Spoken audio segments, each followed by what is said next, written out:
दुनिया में इस समय क्रिसमस का समय पूरे शहर जगमगा जाते हैं और महीनों जगमगा के रखते हैं वो लोग। उन्हीं से सीख लो बस। क्यों खर्चा करना बार बार दियों का, मोमबत्ती का और ये दिमाग लगाना?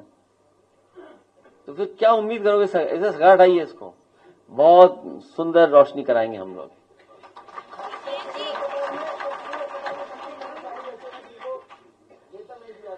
सिविल अस्पताल की जानकारी लेनी है तो इनसे ले लो, ये एडमिट रहे। इन्हें खुद भागना पड़ा मेदांता जो समाजवादियों ने बनवाया। अच्छा, ये बीजेपी वाले इलाज क्यों नहीं कराते सिविल में? भाई क्यों कराना चाहिए उनको सिविल में, अस्पताल में? मेदांता क्यों भागते हैं प्राइवेट में, और वो भी समाजवादियों के बनवाए हुए में? समाजवादी सरकार में ही तो बनाया था उन्होंने, सुविधा समाजवादी सरकार में ही तो मिली थी। और बीजेपी वाले बीमार होते तो वहीं जाते हैं इलाज कराने। दिवाली का समय है और व्यवहार को लेकर के एक खास कम्युनिटी का बहिष्कार किया जाता है। कई जगह पर लोग जो है ये कर रहे हैं कि मुसलमानों को सामान मत दीजिए।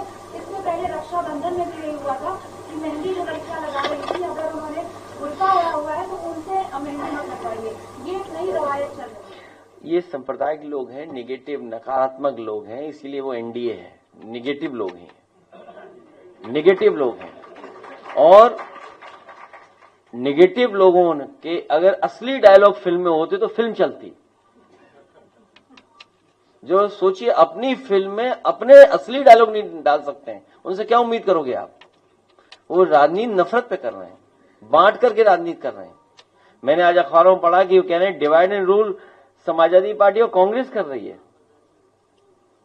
आज अखबारों में मैं पढ़ा, सरकार की तरफ से ये स्टेटमेंट आया है कि डिवाइड एंड रूल का जो फार्मूला था वो हम लोग अपना रहे हैं, समाजवादी पार्टी और कांग्रेस। क्या ये सच है? सच तो ये है कि भारतीय जनता पार्टी के लोग वही डिवाइड एंड रूल चला रहे हैं, क्योंकि पीडीए से उन घबराए हुए हैं। ये बड़ा देश का दुर्भाग्य है और खासतौर से उत्तर प्रदेश का दुर्भाग्य है, जो रामकृष्ण की धरती है। और जब दीपावली आता है, सब जानता है कि दीपावली हम हिंदू इसलिए मनाते हैं कि भगवान राम का आगमन हुआ, इसलिए खुशी मनाते हैं। जो दीपावली पे विपक्ष के नेता अखिलेश यादव जी ये कह रहे हैं कि जी क्रिसमस से सीख लिया जाए और दिया और उसको न खरीदा जाए, कितना दुर्भाग्य। दिया और जब वो खरीदते तो हम कुम्हारों से लेकर के जितने जो कार्य करने वाले लोग हैं उनको हम आर्थिक रूप से समृद्ध करते हैं, और ये सबको जोड़ने का भी एक त्योहार है, ये उत्साह मनाने का त्योहार है। लेकिन उसके खिलाफ ही बोल रहे हैं और सीख दे रहे हैं कि आप उनसे सीखिए। देखिए, कई बार ये कहते हैं जब चुनाव हारते हैं कि जी ईवीएम में गड़बड़ी है। ईवीएम में गड़बड़ी नहीं है, आप विपक्षियों के दिमाग में गड़बड़ी है, अखिलेश यादव के दिमाग में गड़बड़ी है, अखिलेश यादव के जवान में गड़बड़ी है। आप बताओ, इस तरह की जो बयान हिंदुओं को देगा, जो धार्मिक स्वाभिमान को ठेस पहुंचाने वाला बयान देगा, कौन हिंदू इनको वोट देगा? कौन नहीं देगा? लाख बुराई हो योगी आदित्यनाथ में, लाख मैं भी मानता हूं कितने मुसलमानों के साथ हिंदुओं के घरों पे बुलडोजर चला है, लेकिन फिर भी लास्ट में इस तरह से बदजुबानी अगर विपक्ष के नेता करेगा तो जब अभी विपक्ष में है तो ये करेगा, पक्ष में आ जाएगा तो कितना ये हिंदुओं पे अत्याचार शुरू कर देगा। तो लाख बुराई होने के बाद भी योगी जी को या दूसरे को देना मजबूरी हो जाता है। कम से कम वो दीपावली पे दीप तो जला रहा है, कब तो दीपावली तो मना रहा है, हिंदुओं के साथ तो खड़ा है। ये गाना है कि पल भर के लिए कोई मुझे प्यार कर ले झूठा ही सही। हिंदुओं के लिए झूठा तो प्यार करने वाला कोई तो है, ये तो झूठा भी प्रेम नहीं कर रहा है।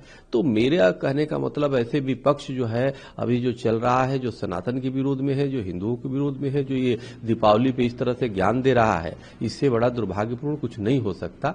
और मुझे लगता है कि अपनी इनकी दिमाग चेकअप कराना चाहिए, ट्रेनिंग लेना चाहिए, अपनी जीवान के लिए भी ट्रेनिंग लेनी चाहिए। और ईवीएम गड़बड़ी नहीं है, जब ये हारते हैं तो कहते हैं ईवीएम, इनकी जीवान गड़बड़ी है, इनके दिमाग में गड़बड़ी है, इसलिए ठीक करें। और आने वाले समय में निश्चित रूप से उत्तर प्रदेश की जनता इनको और सबक सिखाएगी।